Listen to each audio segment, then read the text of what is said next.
Hi, I'm John Kirkgasser, sharing a series of testimonies. This particular one is no summers in Florida. The Lord gave me a very distinct message: no summers in Florida. So, what does that mean, and what does that look like? So, here's the story. Hope you enjoy it. The Lord gives me a message. He says, no summers in Florida. I said, what? No summers in Florida? Just got this house set up. I got my workshop built. Life is good. I'm ready to go. No, it was very clear. No summers in Florida. So I asked him one morning, Lord, how am I going to do that? So every day for the next 2 weeks he was showing me RVs as I'm driving down the road. They're just highlighting these RVs that are drive by, big ones, small ones, uh, new ones, old ones, whatever. So one said, okay, so I think the idea you're trying to tell me I need to use an RV and it's in no summers in Florida. Okay, so it's a summer adventure on an RV. Okay, cool, we can do that. And so he takes me one morning to a video.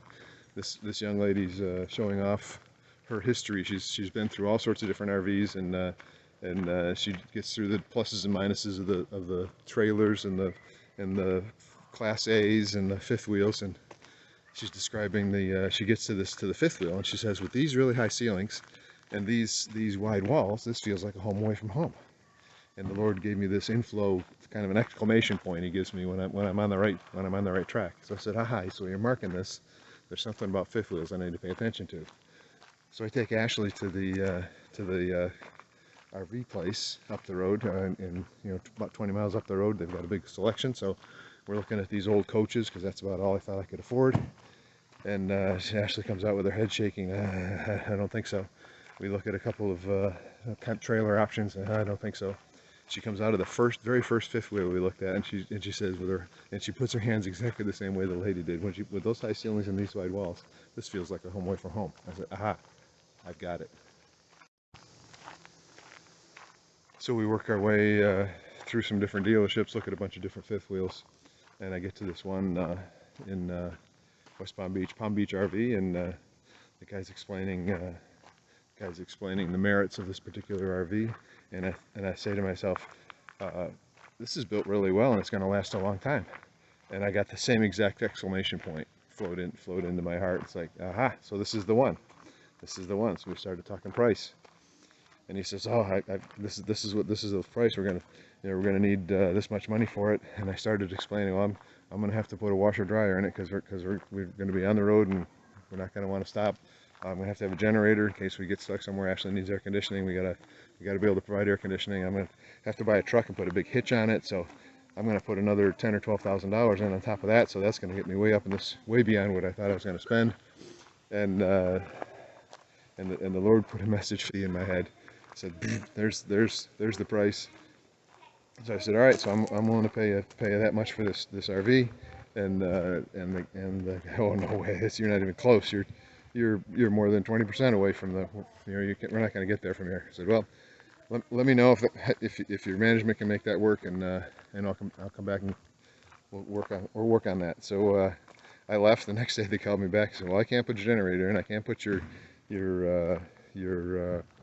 washer dryer in, and I can't put a hitch in your truck, but I can get you the base unit for exactly what you wanted. So I'll be right there. And I beelined it right down there. I wrote him out a check, and we went into the general manager's office with the signed contract and the check, and the salesman and the general manager accepted it. Okay, thank you very much. Very great. We'll schedule our. I say, well, now I got to go buy a truck. So I'll let you know when I can come pick it up. And within minutes, another salesman and his customer comes out of another office and gives them a full price offer for the same unit. So, aha, the Lord's been working this for me. So that was pretty cool. And that got into the RV. Pretty awesome. So he gets me set up in this fifth wheel. Now I need a truck. So I started searching used trucks and finding various trucks, and it's I'm a 3-year-old let somebody else eat the depreciation kind of guy. So that's where my mindset. I called the credit union looking for information on loans and such, and they said you need to work with this this character we've got who works with car dealers and sets up the best deals. And if you do that, you get a discount on your loan. I said, oh, okay, I'll talk to him. So I talked to the guy, and he says, oh yeah, we can hook you up with a brand new one better than we can get you a used one. And so I don't know how that works. Well, we got all these discounts and whatnot. So that's kind of where I went. He took me to Tom Ford at the Chevy dealer. It's kind of an odd combination, but wonderful guy. And he says, "Up, we probably can hook you up. Why don't you pop in and we'll see what we can do." So I told him what I was basically looking for, something to haul this 16,000 pound fifth wheel with a pretty heavy tongue weight, or a pin weight they call it, where the load is loaded in the truck. So I needed to manage that. Sure, we can handle that. That'd be a 3500. So we went down there and looked at a couple of 3500s. I like the short bed style, so we looked at a short bed 3500, single rear, and I drive it around. So yeah, it's okay. And that morning I said, Lord, help us find the right vehicle to drag this thing. It's clearly we're going to use this fifth wheel, so Lord, help me find the right vehicle to manage this fifth wheel for us. And I got a message. I got a very distinct message that morning. Said, listen to your wife. I said, okay, all right. So I we got to the Chevy dealer, and he's showing us these trucks, and I'm looking at the short beds because that's kind of what we're comfortable with. We had a 1500 short bed that had served us well, so I just was like, okay, let's just crank it up to a 1 ton and see how that works. And they were okay. And she's actually sitting there with a salesman, and she says, I want a long bed.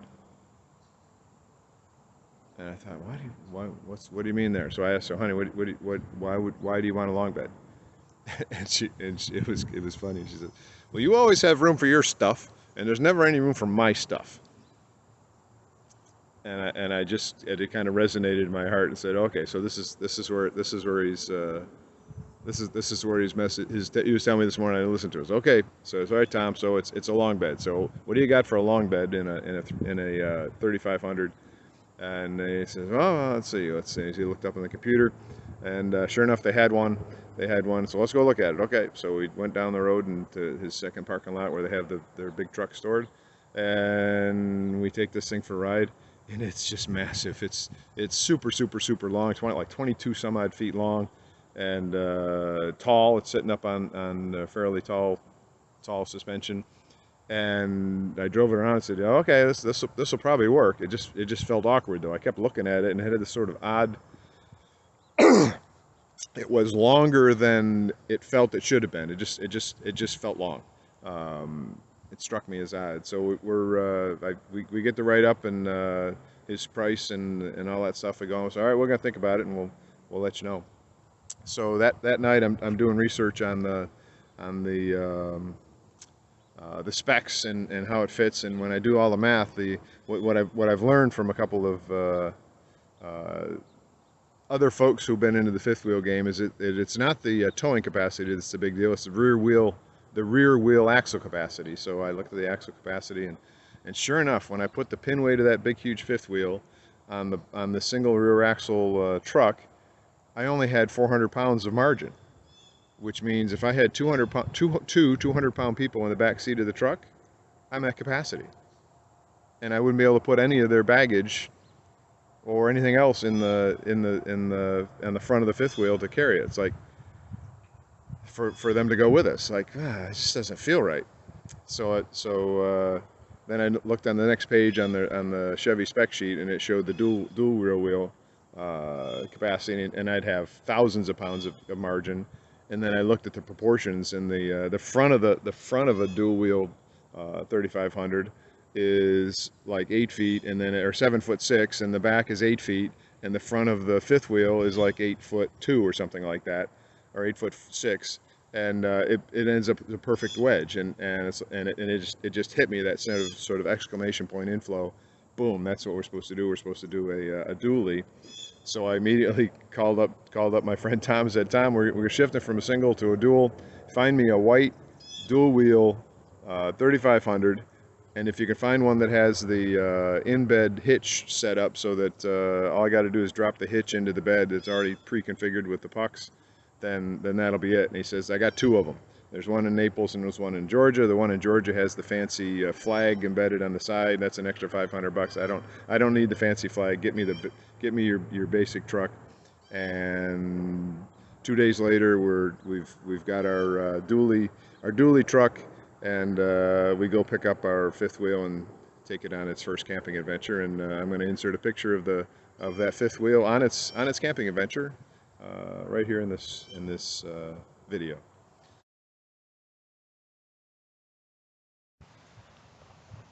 So over the course of about a month, I went from working full-time, expecting to work another 5 years, and expecting a big bonus from the next certification level in my job, to fully retired with a 5th wheel and a dually truck, and executing a mobile ministry activity and bopping around the countryside 3 months of the year. Pretty awesome. So the message is, be led by the Spirit. Let Him lead you. Ask Him where He wants you to go. Commit to go wherever He tells you to go, because He's going to take you to amazing places and things well beyond anything you would have expected yourself, anything you could have conceived of in your own brain. Very cool. So yeah, that's the story. And have a great day. If you like this content, hit the thumbs up on the button below the screen. Add a comment. How did this video impact you? Have you had similar experience? Do you have questions? I'll read every comment, and I'll comment when you ask a question, or I'll reply when you ask a question. Subscribe to the channel. You'll get notifications for new content. And have a great day.